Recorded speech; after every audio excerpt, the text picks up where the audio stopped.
So let's say you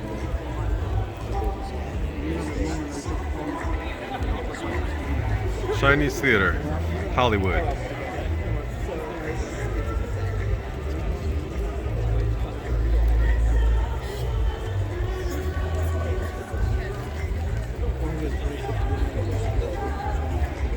It is a complete thrill.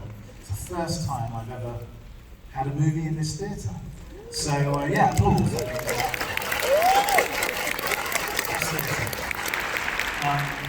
Yeah, it's been a long journey, but a very exciting one. And please forgive me because I have a number of people who I need to thank.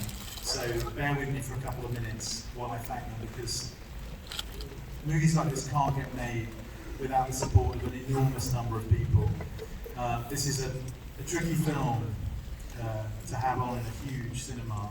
It's not a superhero movie, it's not a franchise, it's not animated, and these movies are few and far between. So the first people I have to thank are the people who put their money where their mouth is, Universal and Amblin, without whom we could not possibly have made it. So yeah, please.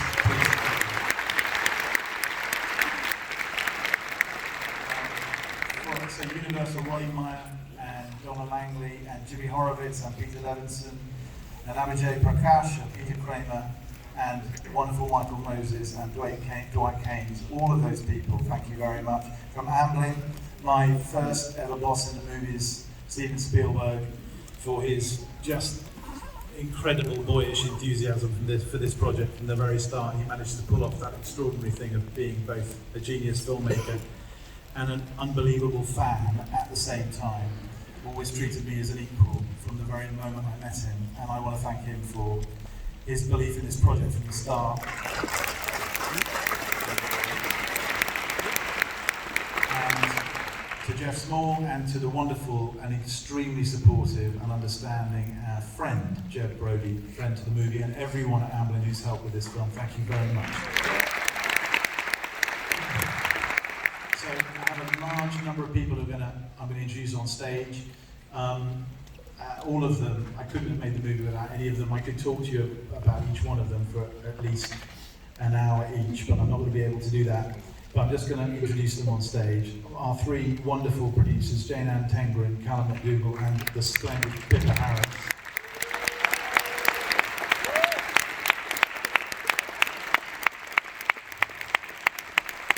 The great Roger Deakins, cinematographer.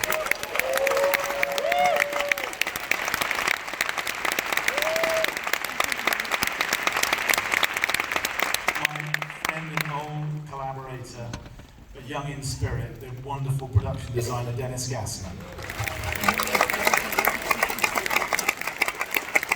Our brilliant composer Thomas Newman. Our fantastic editor Lee Smith. The super talented head of visual effects Guillaume Rocheron. And my co-screenwriter and partner in crime, Christy Wilson-Cairns.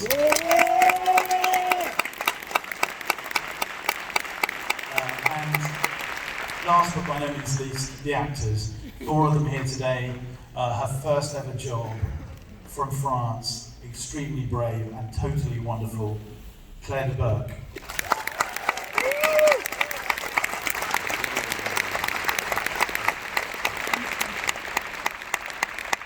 Priest himself, the mercurial, splendid Mr. Andrew Scott.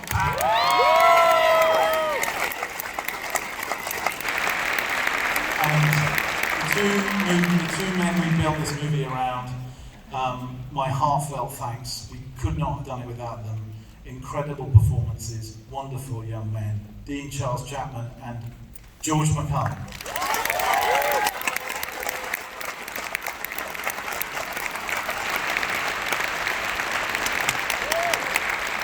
One other person, two other people I want to say thank you to. My wife wasn't available to come to the Royal premiere on December the 4th because through no fault of her own, she was on a concert tour of Europe, but I could not have made this movie without her. in the conventional sense that she was there for me at the end of every day and heard every draft of this script and saw the movie countless times, but in the more important sense that I would not even have thought of doing it without her. So I want to say thank you to her from the bottom of my heart.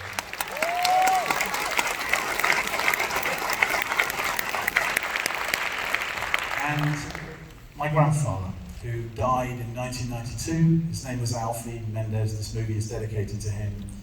He told us the stories of the First World War. He fought there as a 17-year-old when he was barely out of school. Between 1916 and 1918 he enlisted, but he never spoke of his experiences at all to his own children. It was only when he was in his late 70s that he talked about it. He used to wash his hands all the time, repeatedly, and I used to laugh at him and ask my dad, why does Grandad wash his hands? And he said it's because he remembers the mud of the trenches and the fact that he could never get clean. So we pestered him to tell us the stories, and so he told us them. And none of them were stories of heroism or bravery or the things you might expect, or how he won his 2 medals, but instead they were stories of luck and chance and the randomness of war and how lucky he was to have been alive when his friends died standing next to him. And he told us one story of carrying a message from post to post on no man's land. In the winter of 1916, he was a very small man, and they sent him because at 5'5", he could not be seen above the mist of no man's land, which hung at 6 foot. And that image of that little man alone in that mist clung to me, and when I finally had found the courage to sit down and write my first screenplay with Christy, that was the story I wanted to tell. What if that man just kept walking? The movie's not about my grandfather, but of course it is because of my grandfather that it was made. So I hope he's looking down on us and his spirit is in the film. We're all very proud of it. We thank you very much for coming out to the movies, and we hope you enjoy it. Thank you very much.